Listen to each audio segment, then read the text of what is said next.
Эфир абхазского телевидения продолжает русская служба новостей. Здравствуйте. Министерство иностранных дел Абхазии распространило комментарий по поводу реакции грузинских должностных лиц относительно предложения о необходимости начала диалога между двумя странами, поступивших от некоторых общественно-политических деятелей Абхазии. В МИД Абхазии обратили внимание на реакции грузинских должностных лиц относительно предложений о необходимости начала диалога между двумя странами, поступивших от некоторых общественно-политических деятелей Абхазии. В этой связи не можем не отметить удивление, которое вызвала у нас информация о внезапно возникшей готовности грузинских властей к началу прямого диалога с абхазской стороной. В свою очередь выступаем за возможность возобновления двустороннего формата переговоров, включающих в себя обсуждение проблем доизоляции Республики Абхазия, региональной безопасности, экологии и других вопросов, имеющих непосредственное отношение к тематике гуманитарного сотрудничества. В то же самое время особо отмечаем, что тема политического статуса нашего государства, основанная на волеизъявлении народа Абхазии и закрепленная в Конституции Республики Абхазия, не является предметом каких-либо переговоров. Следует напомнить, что Республика Абхазия с 1994 по 2008 год вела переговорный процесс с Грузией, проходивший под эгидой ООН при посредничестве России и ряда других стран. В данном переговорном формате Абхазия выступала в качестве стороны в конфликте, что положительно отражалось на достижении определенных политико-дипломатических результатов. В дальнейшем, в результате вооруженного конфликта в Южной Осетии в 2008 году и последовавшего признания Российской Федерации независимости Республики Абхазия и Республики Южная Осетия, были открыты Женевские международные дискуссии по безопасности и стабильности в Закавказье, которые являются важнейшим международным форумом для обеспечения политического диалога Абхазии и Южной Осетии с Грузией. В данном формате участвуют представители Абхазии, Грузии, Южной Осетии, России и США при сопредседательстве ООН, ЕС и ОБСЕ. Считаем диалог в рамках женевских дискуссий полезным и выступаем за его продолжение. Принимая во внимание вышеизложенное, считаем необходимым отметить, что процесс нормализации отношений между двумя государствами и обсуждение целесообразности иных форм диалога между Сухумом и Тбилиси станут возможным только после подписания документа, юридически обязывающего стороны не применять военную силу друг против друга. Прозвучавшие от некоторых общественно-политических деятелей Абхазии мнения о необходимости начала диалога между Абхазией и Грузией прокомментировал в интервью нашей программе лидер политической партии Амцахара Алхаз Квициния. С позитивом они воспринимают это специально. Я понимаю, для чего это делается со стороны Грузии. Я на самом деле это интервью не читал, я сегодня об этом вообще узнал.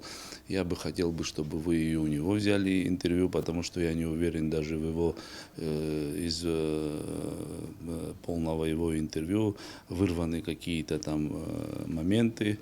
И будет лучше и справедливее, если он сам ответит на эти все вопросы. Но я вас хочу заверить в том, что у нас, я говорю как за оппозицию, для нас, именно для меня лично в том числе, нет вопросов к тому, чтобы мы обсуждали нашу независимость, наш суверенитет. Для нас эта тема вообще закрыта. Другое дело, на сегодняшний день у нас нет мирного договора, который вы сами знаете, что абхазская сторона уже на протяжении 20 лет, еще со времен Владислава Григорьевича Эрзеба, хотели бы, чтобы Грузия подписала мирный договор. Этого тоже нет. Поэтому я, например, считаю, если ее брать сегодня Грузию в целом, для нас она вражеской страной. Ни одного документа, подтверждающего ее другое отношение или положение по отношению к нашему государству, нет пока. Когда это все моменты будут совершены, все эти акты подписаны, тогда можно говорить о каких-то там взаимоотношениях. И то, я еще раз повторюсь, и не хочу, чтобы на этой теме вообще кто-то спекулировал, а тем более у нас, я уверен, потому что сегодня специально это почему делается, я смотрю, блогеры что-то участились в этом направлении работать, понимаете, эти все вещи надо как бы на сегодняшний момент отклонить, потому что нет в умах оппозиции о чем-то договариваться втайне от своего народа с грузинской стороной. И таких намерений нет. Я еще раз ответственно заявляю. Поэтому я хотел бы, обращаясь к людям сегодня, к телезрителям, тем людям, которые хотят по этому поводу высказываться, посмотрите, оглянитесь вокруг себя, посмотрите, как наши граждане куда ездят лечиться, как наши граждане ездят за покупками в Грузию, как наши люди-граждане, некоторые есть по нашей информации, что там приобретают имущество. Есть наши граждане, которые кредиты берут в грузинских банках. Вот за вот этим пусть это власти и эти люди, которые очень сильно себя в грудь бьют о патриотизме, пусть отрегулируют и регулируют и комментируют эти вопросы. Сегодня мы, когда говорим, что с высокопарными фразами разговариваем о патриотизме, сегодня у нас на полном ходу идет торговля с грузинской стороной. Кто-нибудь об этом что-то говорит или реагировал об этом? Вы знаете, та прошлая власть говорила и во главе с президентом, тем, который себя называл президентом, говорили, что мы границу закрыли, 5 пропускных пунктов. А что изменилось? Торговля как и шла, так и идет. Посмотрите на наших рынках, прилавках, откуда продукция завозится сюда. Об этом сегодня нам всем надо говорить честно, друг другу в лицо. И как с этим бороться и что с этим делать. А не о том, что кто-то где-то высказался. Если есть государства, 2 разных, они тоже о чем-то говорят. Во время войны было перемирие, какие-то переговоры шли. Но это не значит абсолютно сдавать свои позиции. Самое главное, что говоришь на этих переговорах. Члены общественной организации ветеранов Отечественной войны народа Абхазии «Аруа» также сделали заявление. На фоне последних политических событий в стране некоторые абхазские политики стали давать интервью грузинским СМИ. Мы, ветераны, не приемлем тот факт, что политик, претендующий на пост главы государства, высказывается за диалог между Сухумом и Тбилиси и при этом делает акценты на экономическом сближении, говорится в распространенном организации заявлении. В тексте заявления также подчеркивается, что до подписания договора о ненападении и отказа Грузии от всех притязаний на нашу территорию и признания государственности Республики Абхазия нельзя говорить о сближении в каких-либо сферах между Абхазией и Грузией. Чтобы делать какие-либо серьезные предложения, нужно иметь на то доверие и полномочия от собственного народа. Верховный суд Республики Абхазия приступил к рассмотрению уголовного дела о похищении Ирины Доча и убийстве одного из ее похитителей. Накануне судья Мимоза Цушба заслушала материалы уголовного дела, которые предоставила сторона обвинения. Во второй день прения сторон выступила сторона защиты. Жительница Сухума Ирина Доча была похищена в июле 2016 года с целью вымогательства 1,5 миллиона евро. По версии следствия, ее похищение совершили Геннадий Блаб, Варден Чантурия, Алхас Дыцария, Джумби Равицба и Дмитрий Озган, который затем был убит в ноябре 2017 года. Убийство Озган, по мнению обвинения, было совершено братьями Алхасом и Астамуром Дзидзари. Мотивом преступления называют деньги, полученные от семьи Ирины Дочи. Похищенную Ирину Дочи держали в заложниках 44 дня. Затем ей удалось договориться с одним из преступников и сбежать. По версии следствия, все это время ее удерживали в разных местах. В Ачандаре, в домовладении семьи Джения, и у семьи Авицба в Калдахаре. Репортаж из зала заседания суда смотрите в следующем выпуске новостей. Осенне-зимняя путина нынешнего сезона, согласно постановлению Кабинета министров, была открыта с 26 декабря и будет продолжаться до 31 марта текущего года. Какой допустимый улов хамсы и каким правилам улова должны придерживаться рыбодобывающие предприятия, расскажет Саид Джарсали. На территории Абхазии на сегодняшний день функционирует 7 заводов по производству рыбной муки. Соответственно, для обеспечения их работой нужно большое количество черноморской хамсы. Однако предприятия не имеют права добывать рыбу больше установленной нормы. В целях сохранения, воспроизводства и рационального использования водных биологических ресурсов ежегодно объемы общего добываемого улова устанавливаются Кабинетом министров. Ежегодно Кабинетом министров Республики Абхазия принимается постановление общедопустимого улова. Общедопустимый улов составляет рекомендуемые квоты 35 тысяч тонн. На сегодняшний день распределено 33 тысячи тонн. Выловлено 27 251 тонна. Экологи отмечают, что в этом году размерный ряд вылавливаемой хамсы выше среднего, и по утверждениям технологов рыба содержит достаточно высокое количество жира. На сегодняшний день можно сказать, что констатировать факт о том, что промысел удовлетворительный. И на сегодняшний день из определенного правительством АДУ или квоты выловлено процентов 70. То есть на сегодняшний день 25 с лишним тонн уже выбрано биоресурсов промышленниками в Абхазии. Постановлением Кабмина в период рыбной путины предприятиям запрещено экспортировать свежеохлажденную хамсу. Экологи внимательно наблюдают не только за путиной, но и за способами рыбного промысла. Рыболовецкие суда должны находиться не ближе 500 метров от береговой линии. Кроме того, запрещено ловить рыбу в устьях рек. По прибытию в республику сейнеры проходят проверку на наличие запрещенных разноглубинных рыболовных траллов. Контроль за соблюдением нормативов в рыбохозяйственной деятельности в Абхазии ведется специалистами госкомитетов по сельскому хозяйству, по экологии и охране природы и таможенного комитета. Рейдовые мероприятия абхазских экологов совместно с российскими пограничниками проходят 2 раза в неделю. Все вот эти запретительные документы, они выдаются капитанам кораблей, и когда капитаны нарушают и говорят, что они не знали, это просто ложь. Они все прекрасно знают, но допускают сознательно эти нарушения, по которым, естественно, мы будем их наказывать. Если сравнивать с аналогичным периодом прошлого года, в этом году, конечно, значительно меньше, но это не говорит о том, что нарушений нет.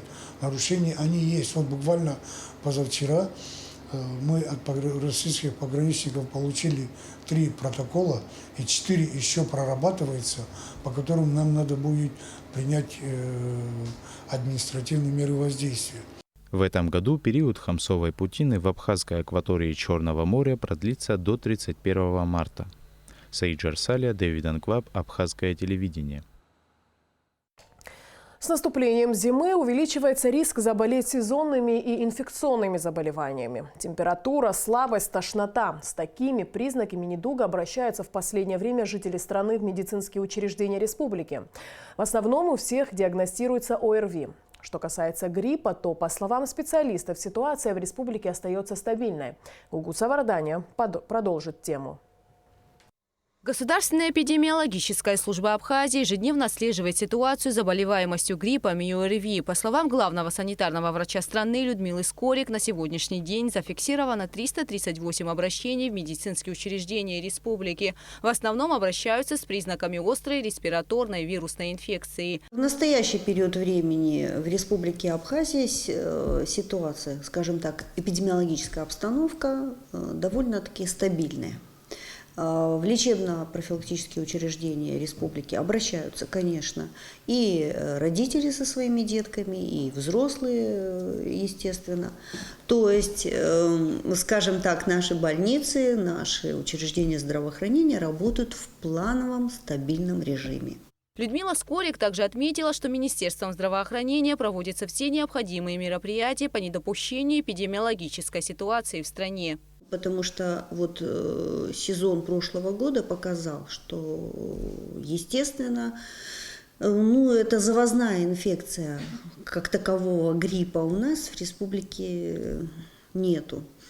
Это у нас 2 приграничных района, это Гаградский район и Галский район. Почему-то на примере прошлого года он поступал, конечно, с Гала. Думаю, что в этом году мы такую ситуацию уже предвидим, подготовились, готовы к этой ситуации, поэтому думаю, что не допустим таких вспышек и такой большой заболеваемости, как была в прошлом году. Но несмотря на это, по словам специалистов, все же необходимо проводить профилактические мероприятия, избегать мест массового скопления людей, правильно питаться, гулять на свежем воздухе. А при первых же симптомах гриппа или ОРВИ обратиться к врачу. Особенно это касается детей. По данным детской поликлиники города Сухум, за 15 дней января общее число детей с вирусными заболеваниями составляет 70 человек. К счастью, тяжелых больных среди них и нет. Это дети разных возрастов. Случаев заболеваемости гриппа тоже пока у нас не зарегистрированы. Но общая настороженность, конечно, должна быть, учитывая, какая ситуация в сопредельных республиках. Поэтому Еще раз мы обращаемся к родителям, чтобы дети, которые температурят, они должны оставаться дома, будь то это дети младшего либо школьного возраста. Родители должны позвонить в поликлинику, в регистратуру, вызвать врача на дом. Мы всегда обслуживаем детей на дому. Основные симптомы гриппа и ОРВИ – температура, слабость, тошнота. И именно с такими признаками обращаются в последнее время люди в медицинские учреждения страны. Сейчас у нас, как ежегодно, происходит всплеск ОРВИ на Новый год. Это каждый год наблюдается. То есть количество пациентов не больше, чем и в прошлом году, и в позапрошлом году. То есть это обычно сезонные ОРВИ, которые обычно бывают. Наиболее опасный из всех явлений, которые сейчас наблюдаются, это энтеровирусная инфекция, которая дает осложнения у ослабленных людей и у детей тоже. Могут давать и менингиты, и миокардиты. Поэтому при проявлении каких-либо заболеваний, там подъем температуры, дискомфорт в области грудной клетки, там кашель, да в любом случае гипертермия – это повод обратиться к врачу, потому что врач определит и диагноз, и тактику терапии. Кроме того, важно проходить правильное лечение. По словам специалистов, при заболевании вирусными инфекциями нельзя принимать антибиотики. Они совершенно бесполезны. Наоборот, они усугубляют состояние больного человека. Они гасят, скажем так, вот в простонародье, иммунитет.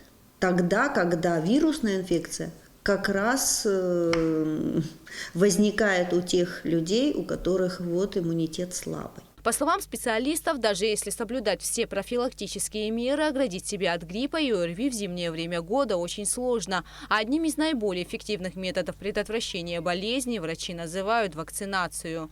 Гугут Савардани, Алексей Баструков, Абхазское телевидение. 1 февраля в Рахманиновском зале Московской консерватории имени Чайковского в рамках подписанного плана сотрудничества между Абхазией и Россией состоится концерт Государственного камерного оркестра Абхазии под руководством заслуженного артиста Абхазии Давида Терзиана, сообщает пресс-служба Министерства культуры. В концерте примут участие юные скрипачи из Абхазии и России Мария Эмилия Терзиан-Хагба и Грант Башмет, а также заслуженная артистка Российской Федерации Маргарита Спиридонова, Алина Павлова, Максим Орехов, артисты Государственной капеллы Москвы имени Вадима Судакова. Сразу после информационного выпуска «Ам Шейх Шара» смотрите на нашем канале прямой эфир с участием юриста Сергея Смыр. А сейчас о погоде. По сообщению Гидрометцентра, в субботу в Абхазии ожидается местами кратковременный слабый дождь, в воскресенье преимущественно без осадков. Температура воздуха ночью -1, +4, днем +4, 9. Температура морской воды +10.